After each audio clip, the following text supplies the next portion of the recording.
and then they kill you, you know, brother. Jesus Christ, God Almighty, and then them a go for gun, a come plant gun for the scene, say a shoot out. Them the story that we know we are going for donkey years from my granny was a boy. Tragedy and betrayal of public trust. Along the bustling Windward Road in Kingston, 3 young lives were cut short in what should have been an encounter to serve and protect. 17-year-old O'Shane Stubbs, 19-year-old Orlando Campbell, and 20-year-old Kayshawn Smith were fatally gunned down. At first, the story seemed clear, a shootout, they claimed. 2 JCF officers implicated in the controversial shooting of 3 men in East Kingston last week have been charged. This following a ruling by the Office of the Public Defender. Corporal Mark Roy and Constable Kelby White have been charged jointly for 3 counts of murder, 3 counts of using a firearm to commit a felony, contrary to Section 14 Firearms Act, 2 counts of perverting the course of justice, making a false report, and planting and or inferring the finding of an object at the scene. The officers have also been charged for willfully making a false statement to an investigator, who they will make their first court appearance this week. This footage revealed a harrowing truth. What the police described as a gunfight was, in reality, cold-blooded murder. The video shows members of the Jamaica Constabulary Force, Corporal Mark Roy and Constable Kelby White, pulling the trigger, executing 3 defenseless young men. What followed was even more sinister. A gun planted at the scene to sell their version of events. The Independent Commission of Investigation stepped in, unraveling layers of deceit.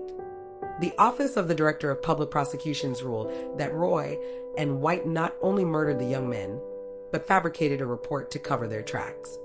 They now face charges of murder, using a firearm to commit a felony, and even perverting the course of justice. This incident is a stark reminder that accountability often relies on evidence from ordinary citizens rather than those sworn to uphold the law. If not for the video, how many would have believed their story? How many more stories like this remain untold? Sadly, the story of O'Shane, Orlando, and Kayshawn is not an isolated event. Reports show that killings by the Jamaican police have risen by a staggering 16%, and all indications suggest the numbers could climb even higher. It paints a grim picture of systemic issues within the force. To serve and to protect.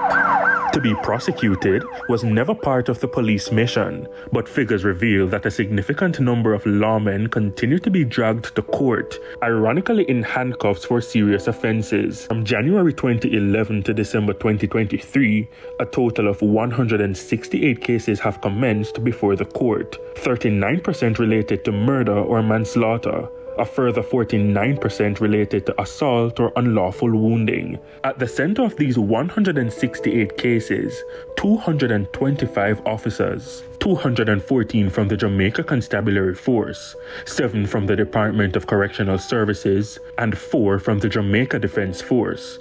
118 cases have been concluded, but have there been convictions? 15 cases resulted in a conviction,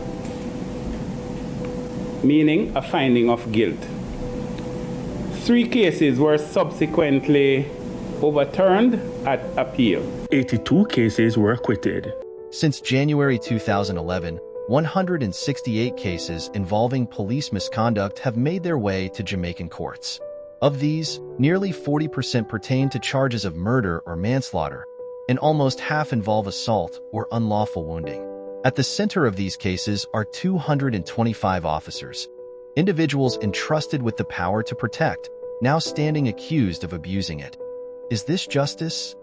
This pattern of minimal accountability raises tough questions. Are these officers facing the consequences of their actions? Or are we witnessing a system that shields those who break the very laws they're sworn to uphold? As the numbers rise, so do the voices of those demanding change. The cries for justice echo louder each day, calling attention to a system in desperate need of reform. In Woodpecker Avenue, the night took a tragic and suspicious turn. Around 11 p.m., 2 young men, riding a motorcycle, were chased by the police. What started as a pursuit quickly escalated into something far more sinister. A teenager is dead while another is seriously injured following an incident involving the police in southern St. Andrew. The situation sparked anger, which turned into fiery protests. A police service vehicle lodged in a wall and a mangled motorcycle a few feet away. It's the culmination of a high-speed chase around 11 Saturday night along Woodpecker Avenue off Olympic Way, St. Andrew. 19-year-old Jaheim Morrison died in the incident. The other teen who was on the motorcycle is in critical condition in hospital. Angered by it all, residents took to the streets. Reports say the police used their vehicle to knock the teens off their motorcycle before tragically running over one of them, identified as Morrison.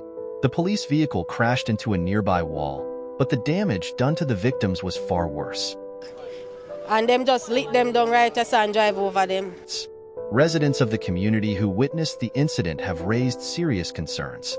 They claim the police officers involved were visibly intoxicated. After the crash, it's alleged that the officers removed bottles of alcohol from their vehicle and with disturbing ease, placed them into a private car before driving off into the night. The rest of police them take out the liquor them out of the police them car where lick them and put it in a private vehicle and them drive off. Why was the video deleted? The questions don't stop there. Did the police fire shots at the young men before the crash? Were they under the influence of alcohol when they made this reckless decision? And perhaps most disturbingly, why did the police force witnesses to delete the videos they recorded of the incident? Witnesses, many of whom felt helpless, were forced to erase the evidence from their phones. And why did alleged eyewitnesses have their recordings scrapped? The one where then auntie take picture and video and them take the phone from her and delete everything. The policeman. We need justice for the police. Them is wicked.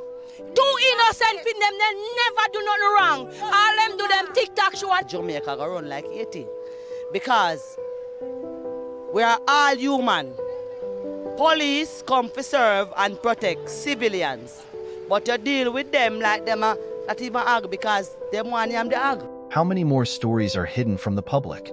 The truth continues to slip further away as the people who are supposed to protect the community become the very ones that the public fears. How many more stories like this are hidden from the public eye? In the face of rampant corruption, some officers take a stand, risking their careers to speak out. One such officer bravely exposed an unlawful practice within the police force, the illegal seizure of public vehicles.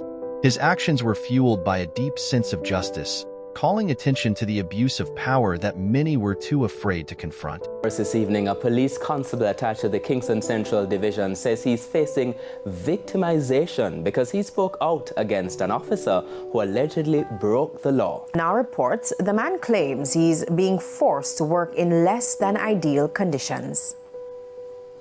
Constable Dwight Campbell, who works at the Kingston Central Police Station, says he is left with no choice but to tell his story about what he describes as victimization in the workplace. He believes he has been targeted because he spoke out about a fellow police constable who was working contrary to the law. He alleges that the constable was seizing motor vehicles without good reason. His favorite offense is that the vehicles, the plates are obscured. And I'm saying if I can see it clearly, it cannot be that it's obscured. So you need to find another offense, but that one is not made out. Constable Campbell says the policeman threatened to hurt him in the presence of an inspector. His exact words were, "Me I go bust you up and go up a CIB, go sit down. This man is carrying a firearm. I am not." He's a constable, you say, right? Yes. Mm-hmm. He advanced towards me and had to be held by another police officer so that I wouldn't have been harmed. This is what I reported.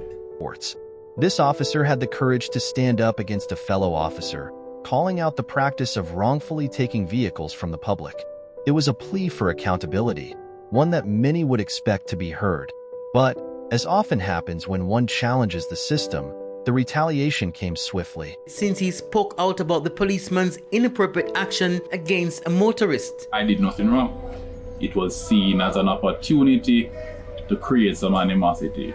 I did what the law requires of me when treating with a threat, and then I went to court. It ended in my favor, and I was the one who is transferred to sit in a practical pigsty to work since the earlier part of this year. Now, Constable Campbell says he was posted to work at a gate outside the main building under unsanitary conditions. I was pulled into a meeting and told I must work at this section, which is unhealthy, as you can see. There's no electricity, there's sewage water running in front of it. It leaks when it rains. There's no furniture in here. The gate doesn't work, and I am told I must do this duty of handling the public, to include checking for firearms and stuff like that.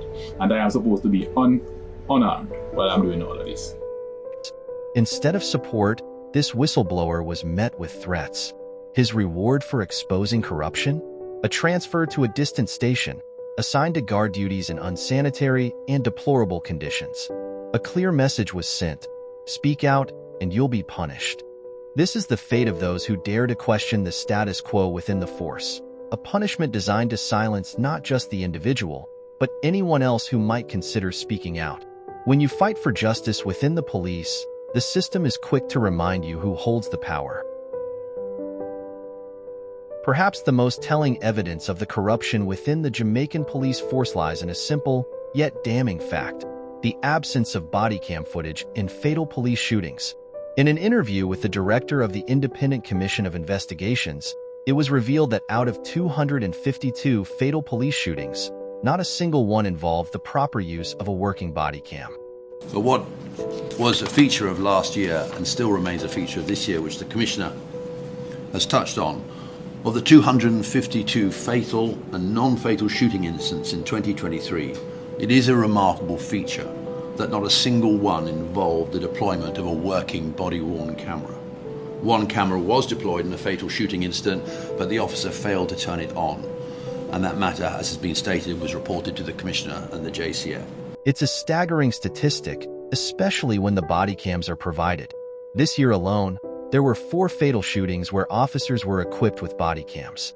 But in 3 of those cases, the officers failed to turn them on during the incident. And in the final case, the officer only activated the camera after the fact, once the damage was done. And the Commission strongly asserts that the body-worn camera will enhance evidence-gathering processes, allay the continuing public concerns of alleged abuses of security forces, and support traffic enforcement. So far this year, 4 body-worn cameras were affixed to officers where they were engaged in non-fatal shooting incidents. In 3 of those 4, the officers did not turn the cameras on. And on the 4th occasion, the officer turned the camera on post the event. So we see a post-incident matter where an injured person has been shot by the police. Those matters have also to be reported to the Commissioner of Police. So whilst body-worn cameras are being deployed in certain circumstances, there seems to be a pattern that they're not being activated. This raises serious questions.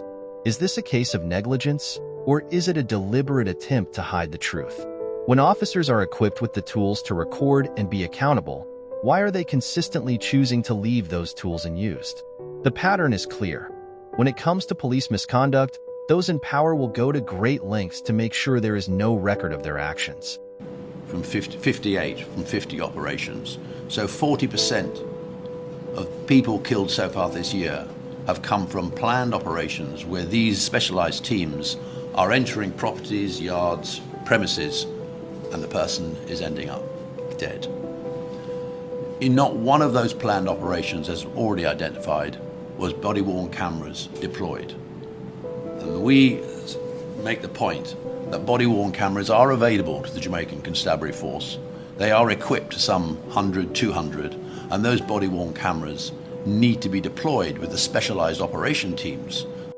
As these stories unfold, one truth becomes undeniable. The systems meant to protect and serve are instead protecting the guilty and silencing the truth. The time for accountability is long overdue.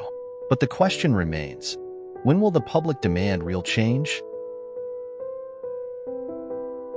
As if the lack of bodycam footage wasn't troubling enough, the response from those in power has only added fuel to the fire. National Security Minister Horace Chong, when faced with the repeated failures of police officers to use their body-worn cameras during fatal incidents, publicly declared that these cameras are of very little value in such cases. National Security Minister Horace Chang has declared body-worn camera to be of very little value in shooting incidents involving the police.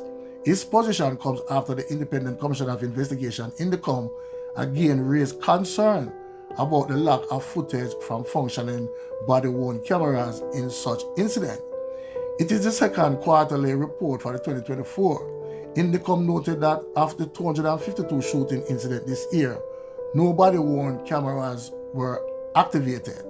This statement, made by a key figure in the Jamaican government, is a glaring indication of the disconnect between those in power and the citizens they are meant to serve.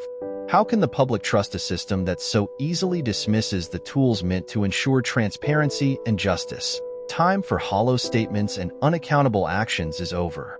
The people deserve answers, and the victims deserve justice. It's time for the system to change, and for those in positions of power to be held accountable for their inaction.